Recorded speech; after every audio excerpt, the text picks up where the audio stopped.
Well, greetings, everyone, and welcome to a very special online event today. It's called the Pandiculation Technique, somatic movement to release trauma response and chronic pain, regulate your nervous system to experience more freedom and access to your full potential. My name is Stephen Dynan. I'm the founder and CEO of the Shift Network, and I'm really delighted to be with you here, getting to explore the frontiers of our somatic intelligence with really a pioneer in this work. Her name is Martha Peterson.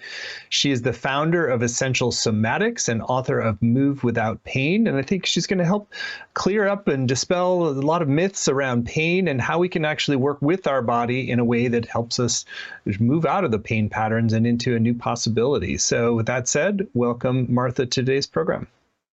Thank you so much. I'm really happy to be here again.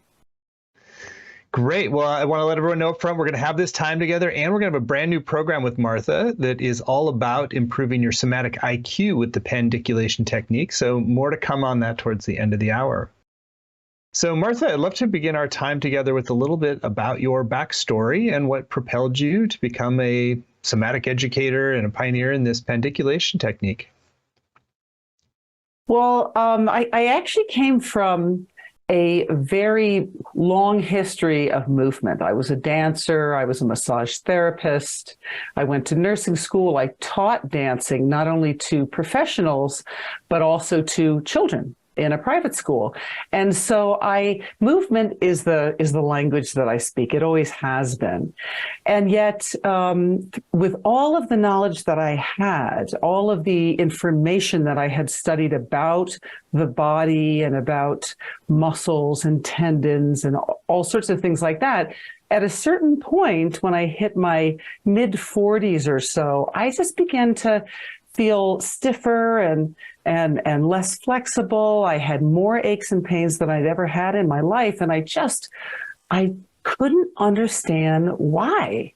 Why, with all the knowledge that I had, was I limping around with hip pain and my mother was hiking in the Himalayas? What did she know that I didn't know? And I realized something very, when I was introduced to the work of Thomas Hanna, I was amazed to learn things about how my brain controls my body, how my nervous system really, and the sensory motor system underpins everything that's going on in my body, and how if I used this knowledge and I combined it with movement and a very tweaked perspective on myself, I could unlock a sense of freedom, not only physically, but mentally, emotionally. My mindset began to change. And this happened in very short order by learning about sensory motor amnesia, this state of chronic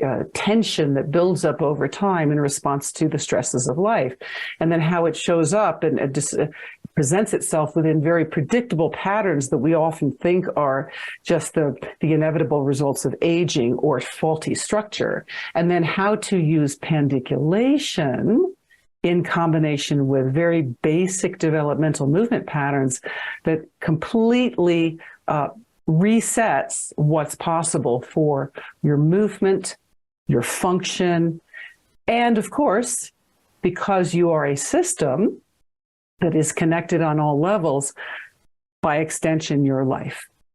So I set about becoming a teacher of this work, and I studied with two of Thomas Hanna's students and just began to teach it everywhere, because I figured if it helped me to unlock my freedom to be able to create a very different possibility for my future, when in my 40s, I thought, this is it.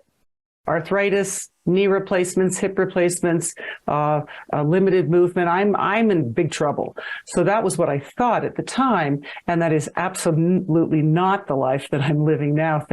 Thankfully, thanks to this education and thanks to the practice that I do in this work.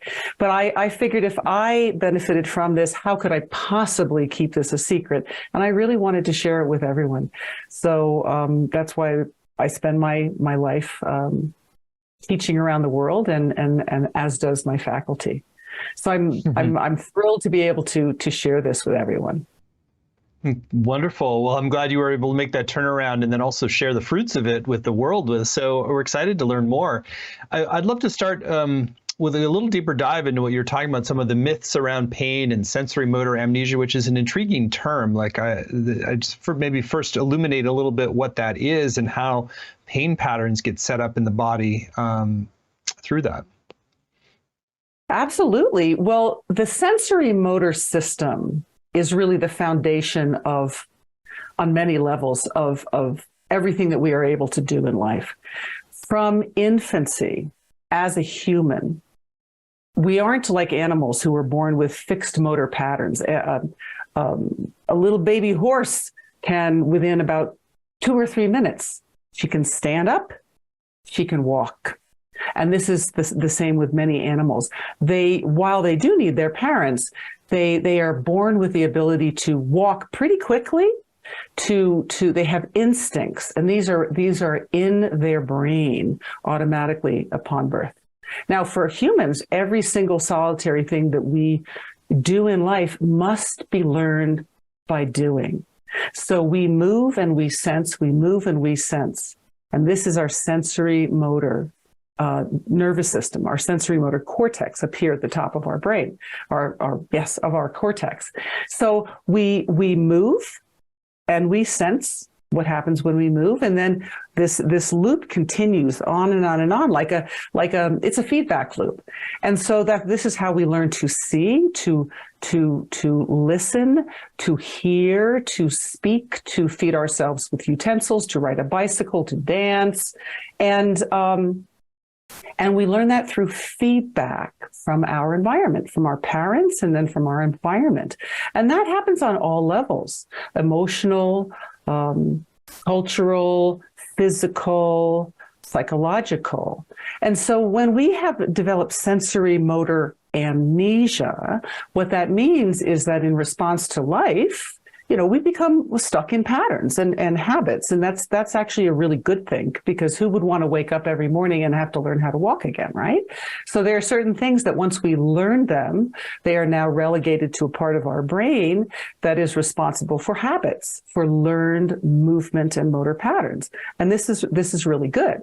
What can also happen, however, is that we can learn how to sit with a slouched stoop posture, or we can learn to always be at attention, ready to go. Our muscles can learn how to hold tension in response to emotional trauma, that state of fight, flight, or freeze, where we're ready for the next, something bad is going to happen because bad things have happened and we're now hypervigilant. This means that our nervous system, our brain and our nervous system has been accumulating tension to the point that our brain can no longer sense the muscles that are tight because they're now on cruise control, nor move them, voluntarily release and relax them. So that is sensory motor amnesia. And the brain has simply forgotten how to voluntarily, and that's the operative word, voluntarily relax certain muscles so that, over time we feel like we're in a constant state of tension, or even just a low-level state of tension. And no stretching, no drugs, no pushing, pulling, forcing will change that until you get the brain back in control of the sensory motor system. And to be able to, re-educate your brain to re-educate your muscles is the simple way to put it. Mm-hmm. So basically, we've got to call things up that have gone into the sort of subconscious patterning, which are no longer working. And so how do you go about doing that? So the way we go about addressing those patterns and then bringing up from the unconscious, which has very well put, Stephen, those things have been put down below the surface, if you will. So those habits are now unconscious. What we do is we pandiculate, but we pandiculate in a very specific way. Now, pandiculation, which I look forward to sharing with everyone shortly, pandiculation resets the brain to muscle connection, and not just the brain to muscle connection, the brain to body, your entire somatic experience. That's what pandiculation does. And but we pandiculate within very specific patterns of tension, because when we respond to stress, we don't just, there are very, very specific universal ways in which we respond to stress. We either, go, we're fleeing, think of fight, flight, or freeze. We're fleeing, or we're getting something done. So our back muscles contract to move us forward because we need to get something done. We're responding to the feedback. Or we instantly, it's very primal reflex. We crouch and protect inward. We pull inward, or functionally we begin to slouch because of technology. So the front of our body gets tight.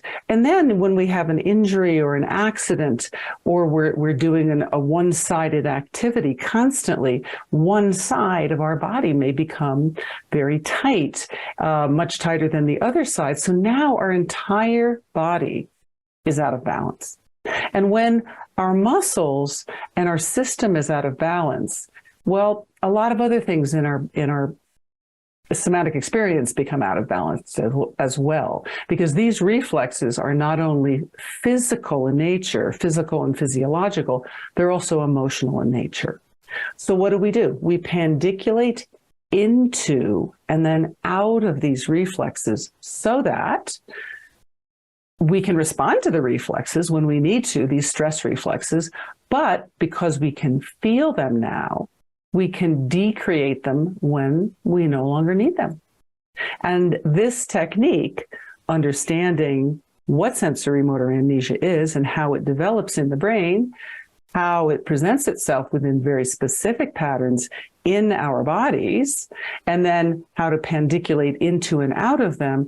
This formula really is the answer to a lot of the mysterious conditions of chronic pain that some people think it's just my genetics, it's my faulty structure, it's because I'm not smart enough, I don't know something, it's inevitable because I'm getting old, this sort of thing. But I'm here to tell you that that's not always the truth. It's good. That's good news for all of us. So when you say pandiculate into and then out of, it might be good for us to just share a little bit what the root system of pandiculate even means. And then like when you're going into a pattern, then back out of it, so is it you're sort of consciously bringing yourself into the pattern that's subconscious so you can kind of reclaim it, if you will, or maybe share a little bit more about that? Yes, absolutely. You see, here's the thing is that a lot of us think of the issues that we have with chronic pain or stiffness as our bodies. Or my body has rebelled against me. I have to fix my body. I have to fix my back. As if these parts of our bodies are somehow distinct and disconnected from who we are. And Thomas Hanna made a very important distinction that you are not a body, you are a soma. And a soma is a body as experienced from within. So yes, we show up as a body, and yes, if we break a bone, we want a doctor to fix our bone in our body. But truly, these habits that become unconscious, they happen from within. They happen because we are the only ones living in our bodies. So we're really we are ultimately the expert on our bodies. And so pandiculation, what that means really is if you look it up in the dictionary, it means a yawning stretch, but really what it is it's a contraction into the muscles that are tighter than you would like them to be. This sends a very strong signal to your sensory motor cortex. So your brain says, oh, those are the muscles that have been up by my ears. I didn't know, I didn't feel them. And so that conscious contraction sends a very strong sensory signal to your brain. And then you consciously, voluntarily, and mindfully slowly release those muscles and then completely relax them so that the brain can begin to integrate. And so that when we use pandiculation to recreate a reflex and then decreate it so that we can feel it and voluntarily let go of it when it's no longer necessary, what we're doing is we're taking back our choice. Because habits are very, very useful. We need habits. We need motor patterns that are automatic and in our brain. But we also need to be able to respond to life, to be resilient, to be able to move through a stressful period, but not get stuck in our stresses. And so it's important to understand when it comes to chronic pain or the effects of trauma on our bodies, is that these patterns are recognizable. And you can learn how to recognize them in the way in which you stand, sit, in the way in which you breathe or don't breathe very well, in the way in which you respond to other people. These are very predictable ways of being, and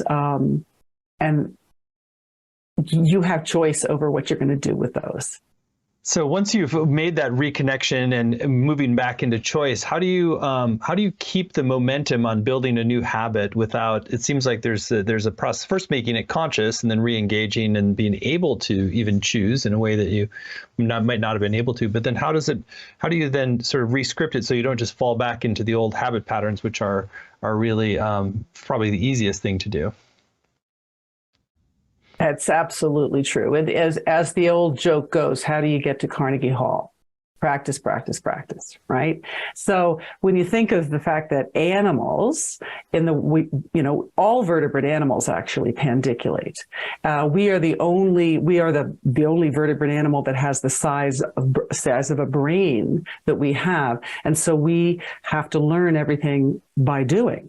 So we also can choose to ignore the signals of our bodies. And we may feel that tension, but we're in the middle of a conference or we're at our desk and we push on through. We ignore our bodies. Animals don't do that because they don't have a choice about pandiculating. They pandiculate in the wild, so the zoologists say, about 40 to 42 times a day. Why? In order to be able to be in control of their sensory motor system. They do it in order to be present in their bodies because their bodies are their survival. If a tiger, a lion, even a cat, mouse did not pandiculate, it would either become prey or it would not be able to get its prey because it would not be able to go from 0 to 60 to get something done and then be able to release those muscles and do it again the next day if they didn't pandiculate. So the straight up answer is create a practice. And create a practice of these very gentle somatic movements that are, as I said before, simple developmental movement patterns of extension of the spine, flexion of the spine, side bending, and rotation. They're very simple. They're very natural. You create a practice of these movement patterns every day, and the reward is that you become more self-sensing, self-monitoring, and you have the ability to self-correct in the moment. And from that comes self-actualizing. Because when push comes to shove, if you can't sense what's going on within yourself, you can talk about what you'd like to do, but you don't have the tools at your disposal. Your brain doesn't have the tools at its disposal to create what it is that you'd like to create. It was a great overview of the philosophy behind the development of the practice. And so now I think it would be a good time for you to lead us into an embodiment of what you're talking about so that we can really start to breathe into pandiculation and how it can benefit us.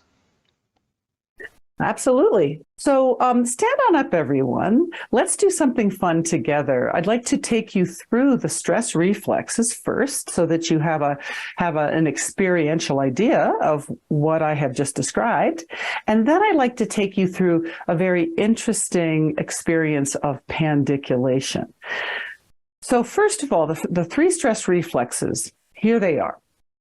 Now imagine if you had to rush out the door all of a sudden. And I'll do this in profile, okay? Just so that you can see what it looks like from the side.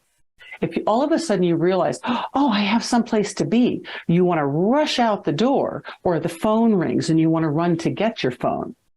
Here's what would happen, and it would happen automatically. Your shoulders would pull back. Do this with me, but please go slowly and only do what's comfortable. Your shoulders would pull back. Your back would arch. Your buttocks would clench. Your chin would come down. Your knees would probably lock. You may feel that right now. And look where you are. You're like a soldier at attention. Or this is what we used to do when we were little and our mother said, stand up straight. We would pull our shoulders back, right? Now, feel the contraction you just made down your back. If you would like to, you could use your hand to feel how tight your muscles are. And now very slowly begin to release out of that. Let your knees unlock. Let your shoulders release. Let your back relax. Let your bottom relax. And notice the difference in how you're feeling. Now, this time, close your eyes and do that. Very slowly, imagine you have someplace you have to be. You need to get going. Your back would arch. Your shoulders would pull back. Your chin would come down. Your chest is forward. You're moving forward in life. Your knees would lock. Feel what you're doing so your brain knows what you just did. Now, very slowly release. This is the second stage of pandiculation. Notice what you're doing. And now, at the end, completely let go. You may even notice that you're standing differently right now. So that's the go, go, go green light reflex, also known as the Landau response. Let's do the other. This is called the startle response, or the red light reflex. It stops all action. So imagine all of a sudden there was a loud bang right outside your door. You're all of a sudden frightened, you know. So here's what would happen. In fact, I'll do this facing forward now.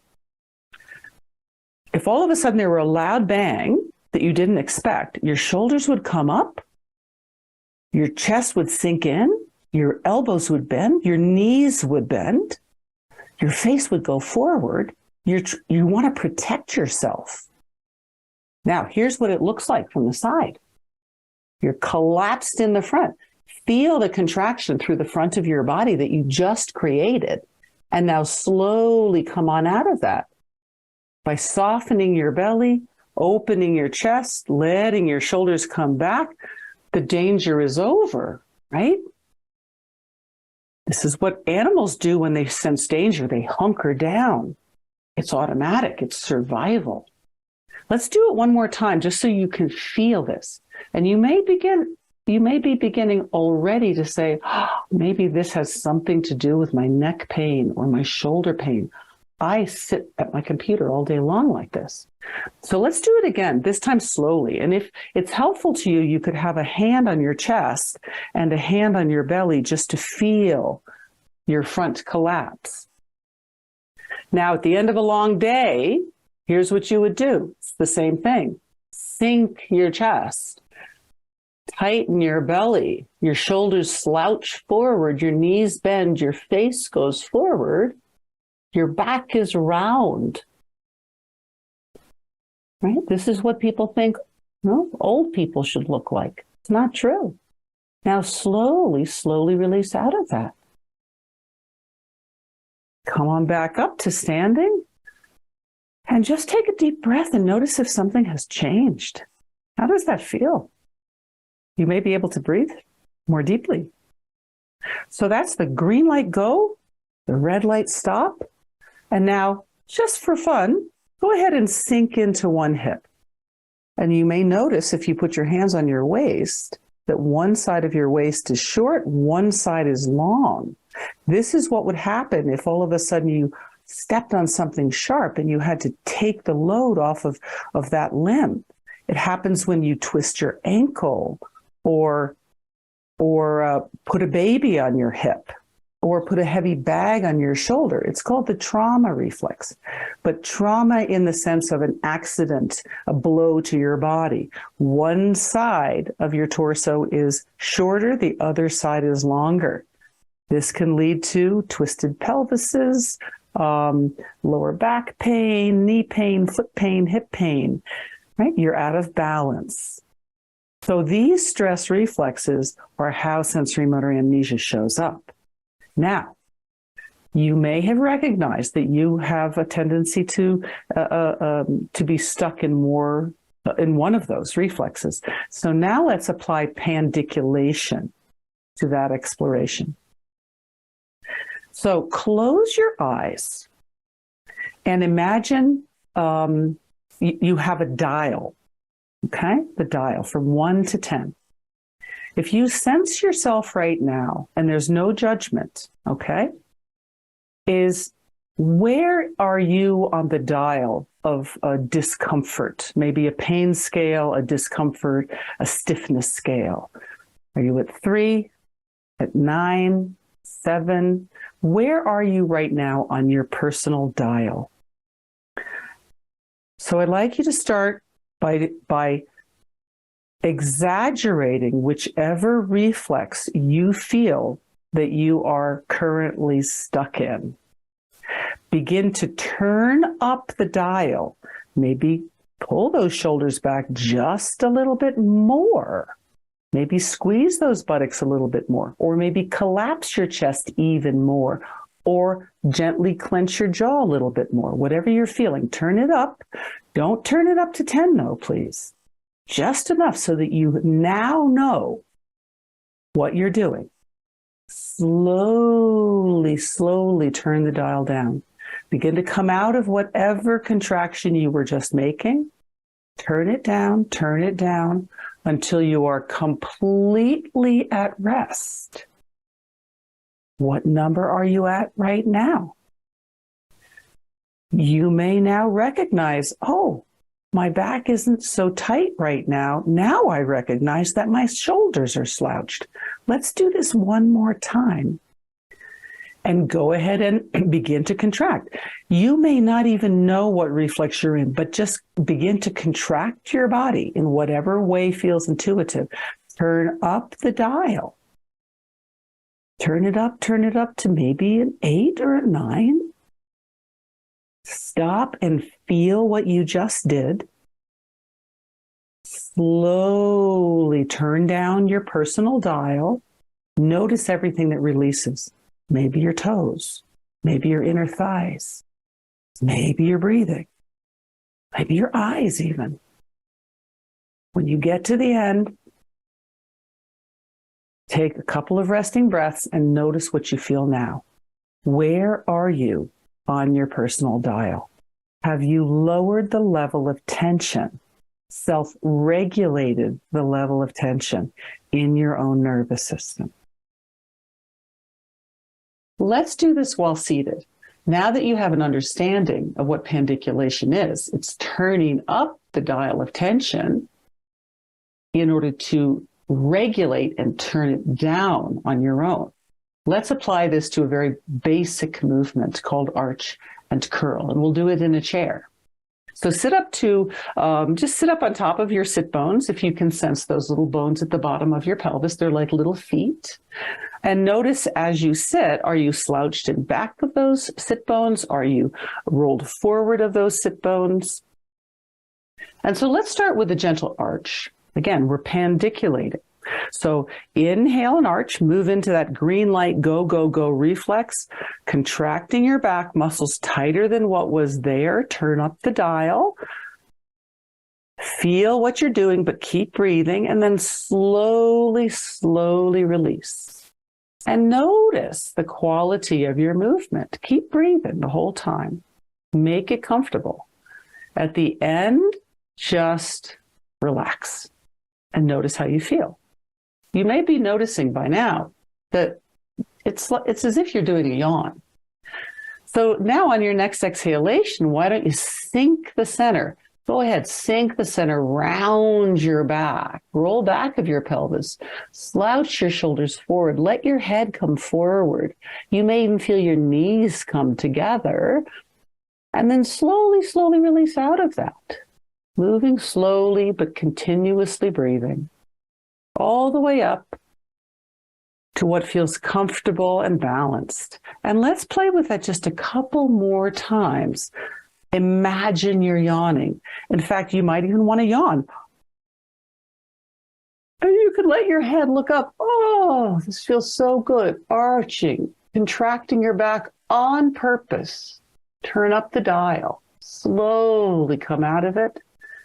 Feel your shoulder blades moving, your back releasing, your head coming back. Stop, breathe, notice what you just did. It's very important to notice what you're doing. Then you can get better at it.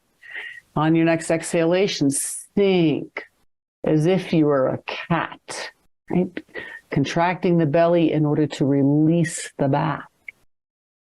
Then slowly, slowly release, coming on back and noticing how your head will find its happy place, its happy spot on top of your spine.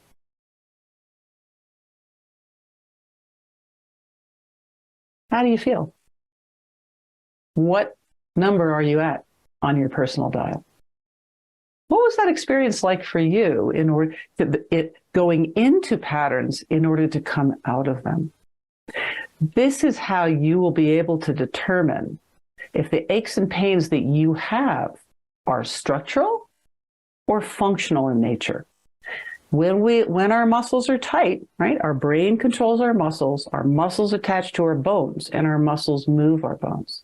If our muscles are chronically contracted, our bones can't move very well. Our spine loses its flexibility. Our pelvis may get stuck in a certain way. Our head might get stuck in that red light reflex. And we may think that this is because our structure is deficient. It's generally because our function is less than optimal and we're just a little bit stuck. So what was that like for you to change in the moment what you were feeling before we started this exploration? Well, that was super illuminating for me. I felt like I definitely dropped in the old overall pain. And what I noticed a couple things is, one is that, like, as soon as I kind of completed that whole cycle, then it was very natural to have a big breath. Whereas like in kind of pre or mid cycle, like my breath was definitely much more contracted. So it's sort of like there's like a lot of held energy in the breath there. Until it's sort of cycling through. And I also just noticed that I have a tendency in areas that are painful to kind of want to try to stretch them out in a kind of more yogic way, like sort of like pull against whatever it is versus like exaggerate it first and then gradually let it melt out. And I think I just thought that was really interesting how we have a tendency to maybe kind of fight the pattern rather than become the pattern first and then back out of it.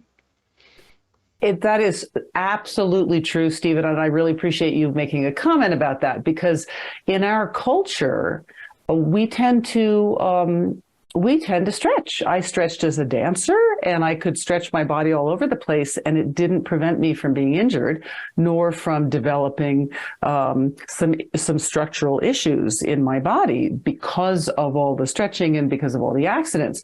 And it really is counterintuitive, because if you think about how strong lions and tigers are, or a cheetah, you'll never ever see a cheetah stretching in order to be the fastest animal on earth. It pandiculates, but it pandiculates all the time, so that the brain has full voluntary control of both the contraction phase as well as the relaxation phase of the muscles. And yet we have a tendency to push away from the pain. That's pretty natural. It's very natural.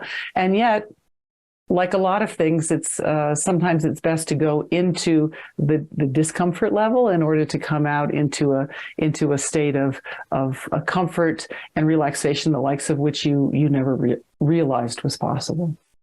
Mm-hmm. I wonder if you can speak to, as I understand it, a lot of times when pain manifests in the body, it can be connected to tension patterns far afield. So it might be there's something going on in your foot that's connected to your shoulder. And so if you have what's your foreground awareness is more of the pain in a particular place, like how do you start to find where that might be connected to an unhealthy tension pattern that needs the pandiculation? So kind of the investigative process, if you will. Yeah, so we're actually going to play with quite a bit of that in my course. One of our principles, one of Thomas Hanna's principles of his work was center to periphery. Tension in the body shows up in the center and it affects the periphery. When you think about it as human beings, as babies, we had no ability to control our periphery. What we did for a long time was to create control from the center in order to be able to connect the periphery. So we explored from birth how to curl inward, then how to extend outward. And once we could do that easily, if you've ever seen babies rolling around on the floor, you know what I mean. Then baby started to wiggle side to side and begin to roll and rotate, and all of a sudden baby was across the floor. Then we began to put together what it's like to connect to our centers and to get up on our hands and knees and eventually to crawl, eventually to stand up and move forward. So when there is freedom in the center, there is freedom in the periphery. We are a system. And the periphery is definitely connected to movement in the center. But when, you can have an insult to your foot, for instance, you can sprain your ankle, you need to hop around or maybe get on crutches, and then the ankle is healed.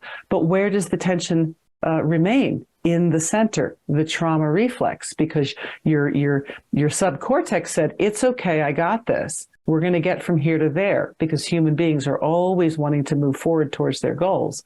So we'll crutch around, we'll hobble from here to there. It's okay. What we're thinking mainly about is making sure our ankle is healed. Once the ankle is healed, the limp, all of a sudden we notice we're limping. That's interesting. We've already healed our ankle, but now we need to restore optimum muscle function. Now, the same thing can happen in the center is when we're very, very tight. A student of mine in a recent course said to me, he said, I didn't tell you this, but when I came into this course, I could barely step on my left foot.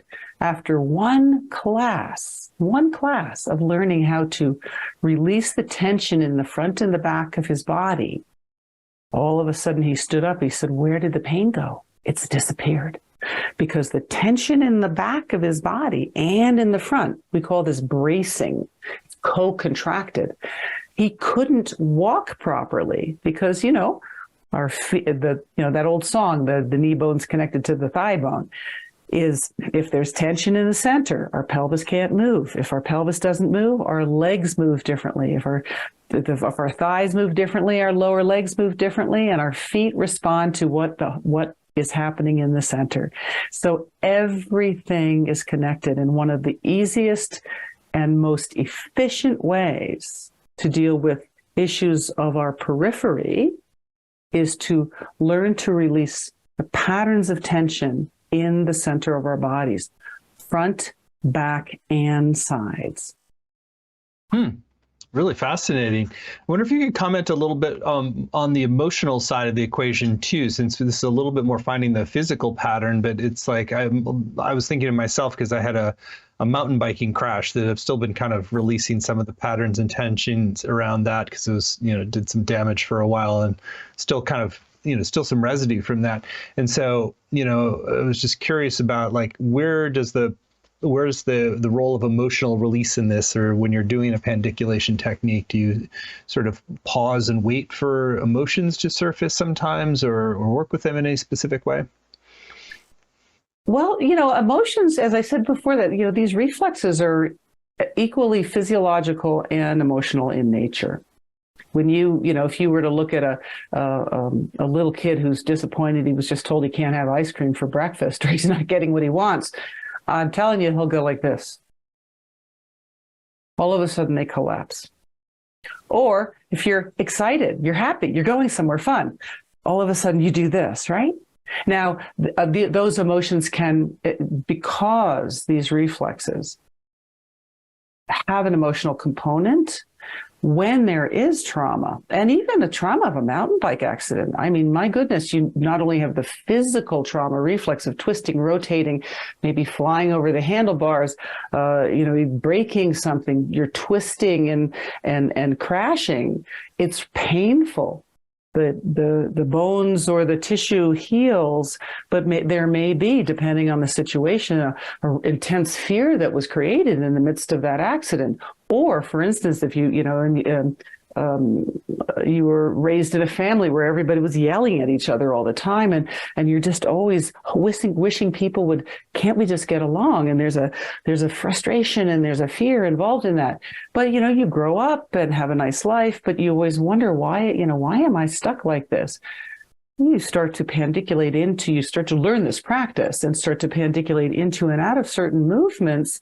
And even though you may have resolved the emotional issues through a talk therapy or through meditation or imagery, when you think about it, we are sensory motor beings. When you start to pandiculate, which means diving deeper into what is unconsciously held, that also goes for emotions. What may come up that you just didn't realize wasn't integrated yet. You think of trauma. Trauma not only needs to be talked about, but it needs to, the sensation needs to be integrated and processed. If it's not integrated and processed within our bodies, it can sometimes just get stuck on other levels. So when we go into and out of these reflexes, for many people, what may come up spontaneously is shaking, which just means that the soma wants to process the sensation. You don't need to talk about it. We just need to process it. Let it just happen. Like a gazelle that doesn't get eaten by the lion, the gazelle will shake for a couple of minutes until it shakes the sensation off and out, and then it goes back to munching grass. Okay? It doesn't get stuck in the trauma. So sometimes shaking can come up. Sometimes tears come up, and it's a mystery. Like, I thought I had resolved this. This is so strange. It's okay. It just wants to be integrated. So in this practice, we don't necessarily, since we're not licensed psychologists, we don't encourage it or give it time to process and talk about it. It's a very, very individualized process. But we just say, if those sensations start to come up, if tears start to come up, or emotions, even anger, or a very odd feeling of discombobulation, that's actually a really good thing. You have made the space for yourself to integrate and sense something that has been buried deep below. Every time you pandiculate, it's not going to be like that. It gets weaker and weaker and weaker until you can go into and out of a movement that may have brought something emotional up, and you don't even feel anything because it's now been integrated in the present. And that's a powerful place to be. Well, it makes it really clear what you're saying, like why this is so complementary to all these other modalities we might engage in, from meditation to therapy to yoga. It's just, it really is like giving a space for the body to unwind its own patterning in its own way, which is really helpful on so many levels. So I want to spend some time talking more explicitly about your upcoming program, which we're really excited about, just to have your depth of mastery of this whole body of work and really being able to apply that to liberate our body, mind, soul from different patterns that are just no longer serving us and causing chronic pain. Such a blessing. So the program is called Improve Your Somatic IQ with the Pandiculation Technique. Relieve chronic pain, restore your joy in movement, and fulfill your body's potential. You can see it laid out in detail at the URL somaticpracticerelief.com, somaticpracticerelief.com. It's a 7-week program. There are no prerequisites. So it's really if you just feel the sense of recognition or curiosity that comes from today's call, or reading the page where you realize that there are things that you can free yourself from and open to a deeper level of embodiment, which is really at the heart of a quality life. So, Martha, I'd love for you to share in your own words about this upcoming program, and I'll read out the module title so you give us a tour of what's coming.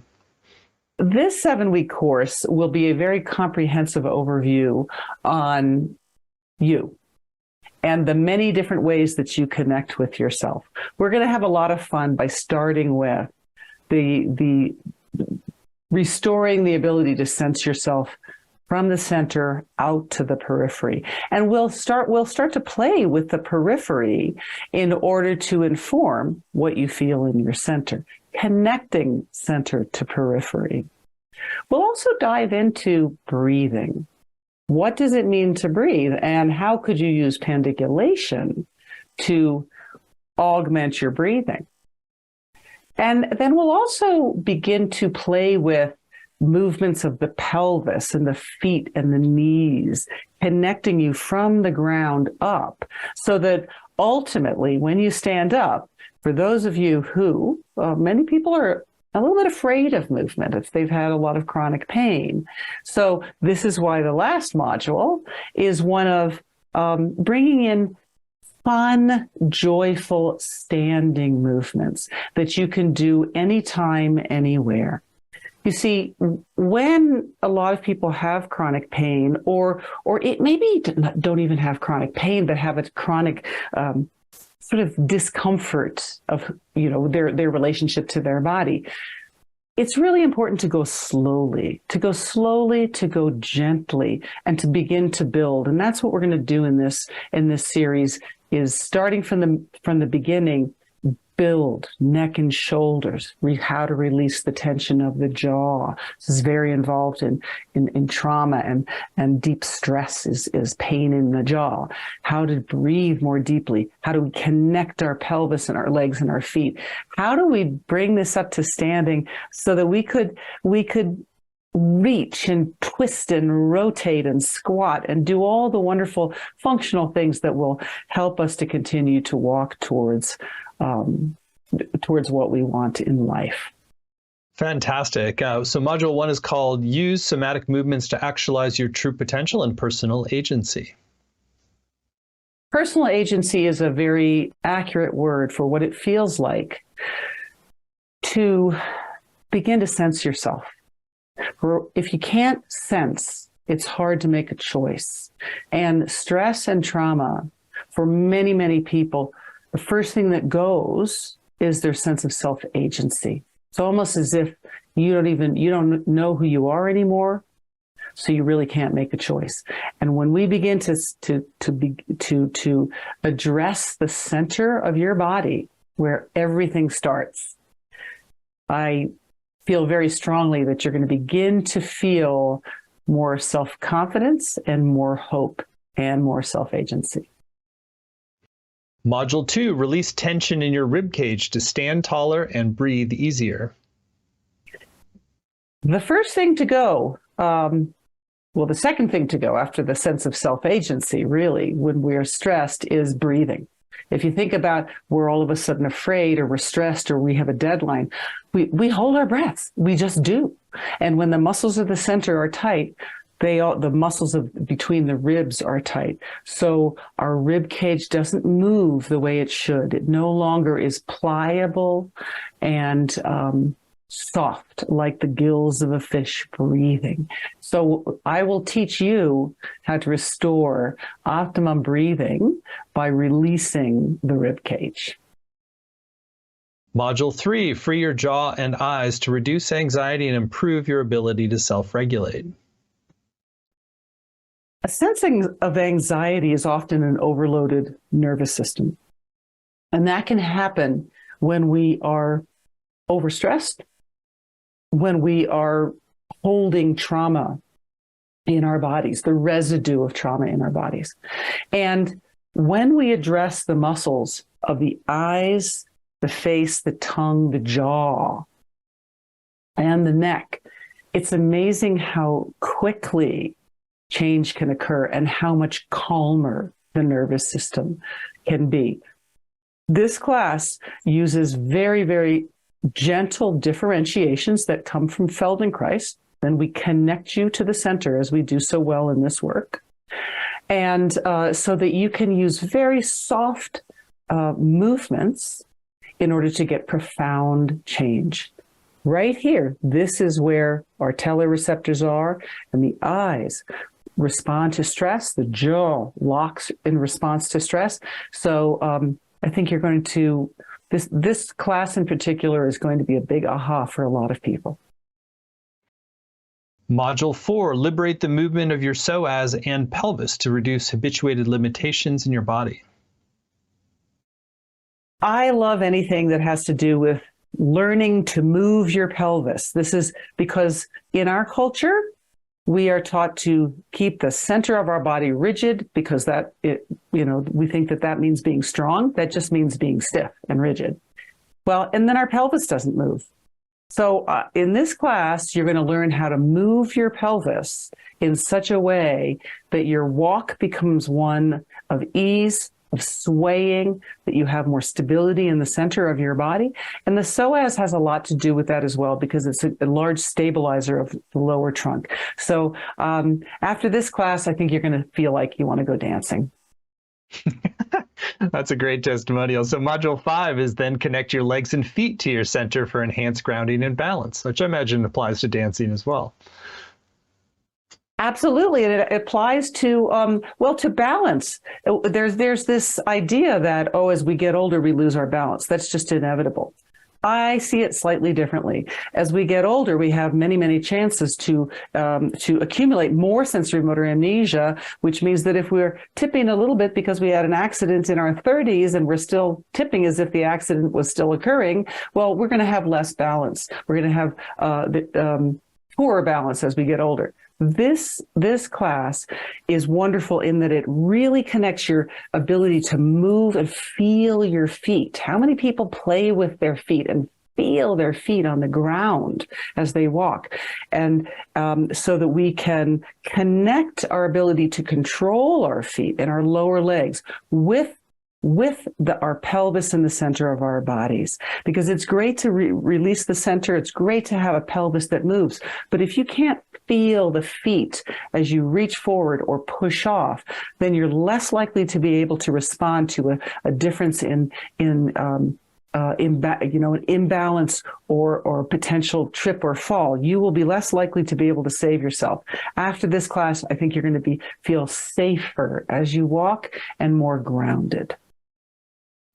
Module 6, create a healthier spine with free and easy twisting.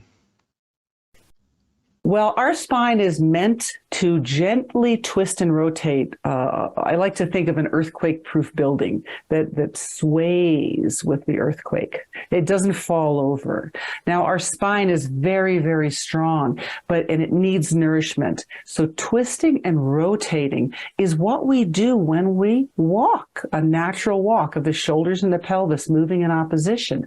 So we should maintain our ability to twist and rotate. It nourishes our spine and our discs. So in this class, we'll do some yummy, luxurious twisting and rotating so that you never forget how to coordinate the top to the bottom and to twist and rotate and look behind you. And finally, module 7, learn to move outward from your center for fun, playful, liberating movement. Well, I started a certain amount of description about this practice by talking about babies and developmental movement. Well, it took us 18 months or so to 2 years to learn how to stand up and move forward, to twist around ourselves, to maintain our balance, to run, to skip, to do all sorts of things. And so the last module, I really want to bring in some standing movements that it's like graduation. Now that you can connect your feet to the top of your head, your shoulders to your pelvis, you can twist and rotate. You can do a little cha-cha. it's time to be playful. Because if you don't enjoy your practice, if something isn't playful, you can't apply it to your life. You can't perhaps do it on the fly when you're waiting for your airplane flight or waiting for the person at the end of the phone, the customer service. If you can't do something fun while you're standing, then you're less likely, perhaps, to do your practice.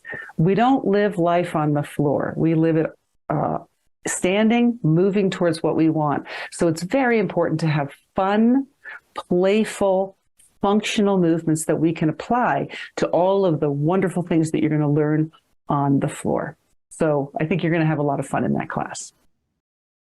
Well, that's a great way to repattern in a much more desirable way of being. So really great stuff, Martha. So you can find the URL with all the details at somaticpracticerelief.com. So not only do you get the 7 90-minute live sessions, you're also going to get interactive exercises. You'll get Q&A time. There's a lot of practices you can do at home. You'll get recordings as video and audio for every session, as well as word-for-word transcripts to really help you study, learn this, embody this over time. You have some small group time to connect with other participants. There's weekly exercises and practices for learning, a Facebook community to deepen community, and on the page there's a number of extra bonuses that want to draw your attention to as well. There's a PDF of helpful tips from Martha called the 12 Days of Somatic Movement. Martha, you want to share a little bit about that? Oh, yes. Well, over the years, I have come up with some very helpful tips for people who, they learn their practice. Remember, this practice is a foundation for everything you want to do in life. It doesn't take the place of what you love to do. And yet, the more you do a practice, the more nuances you'd like to discover. So these 12 tips are tips that I've come up with over all of the years of teaching that guide your awareness to certain things that you may not be aware of, or certain ways to deepen your practice so that it never becomes boring, right? Every day you're a new person, your practice should always be fresh. So these tips will help you keep your practice fresh. Well, that's a great extra bonus to keep your practice fresh. And there's also a special bonus folks get when you sign up by midnight tonight Pacific time. That's a video dialogue with Martha and Gabrielle Posner. It's called Pandiculation and Neurophysiology in Clinical Somatics. So Martha, you want to share a little bit about that bonus? Well, Gabriel Posner is he's a fantastic, fascinating panasomatic educator. He is a PhD in mind-body medicine. He is also one of our faculty at Essential Somatics. And I interviewed him in order to get his thoughts on the latest scientific studies on this work, on panasomatic education, clinical somatic education. And what's really behind pandiculation? What underpins pandiculation? And what does it mean to be aware? What really is awareness? So Gabriel has a very interesting and clear perspective on a lot of things in this work. And I highly recommend listening to him because he'll take your understanding that much deeper. Well, it's a great extra reason to sign up by midnight tonight, and you get that special bonus with Martha and Gabrielle Posner. So again, you can find all the details at somaticpracticerelief.com, somaticpracticerelief.com, and you're going to get all this, all the classes, the bonuses, the community, and the investment is really accessible. It's just 3 payments of $128. You save 10% when you pay in full with one payment of $349. The course is going to start on May 16th and run Tuesdays at 9 a.m. Pacific, noon Eastern. But even if you can't make those live times, you can still get the full value with the recordings, the transcripts, and the community as well. And I particularly encourage you to go and read through the testimonials on the page from previous students. I'm so glad I signed up for this course. Significant improvement in pain and stiffness that I thought was an inevitable part of growing older. Amazed at how such simple awareness of my body could bring such relaxation and change in posture. The ultimate testimonial is when people are liberated from all sorts of challenges that otherwise they don't have to face if you can just free up this natural healing intelligence of our body and work with it rather than against it. So again, you can find all the details at somaticpracticerelief.com, somaticpracticerelief.com, and you get that special bonus with Gabrielle Posner and Martha called Pandiculation and Neurophysiology in Clinical Somatics when you sign up by midnight tonight. So Martha, a couple minutes left. Anything that's still on your heart you want to share with folks who are considering joining you for this journey? Well, all I can say is that I truly encourage you to sign up, because one of the biggest takeaways that I have heard from students and participants is that they finally feel that they have hope, and hope that they generated on their own. So that's, if we lose hope as to what we can do with our lives, who we can be in our bodies and in our lives, life could look a little bit bleak. But this practice gives you hope because it brings you back to yourself in your way, in your timing, and what feels comfortable. And I am always so honored to be able to witness people on their journey, to be able to be the guide, to teach you these very powerful lifelong skills so that you can take them, apply them to your life, and continue to create that hope, to create that vision for who you want to be and how you want to feel in your body for as long as you live. I really hope to see you there. Well, thank you for that beautiful invitation and really just the vulnerability and authenticity with which you share this work, and so much mastery that goes into really freeing people from all these patterns that just really are not optimizing our life. So thank you for all your work that you're bringing forward and all your joyfulness that you embody it with. So again, you can find all the details at somaticpracticerelief.com if you'd like to go further with Martha, and you're warmly welcome to do so. And you're going to get the special bonus when you sign up by midnight tonight. So thank you, Martha, and thank you all for joining us. Thank you. Thank you.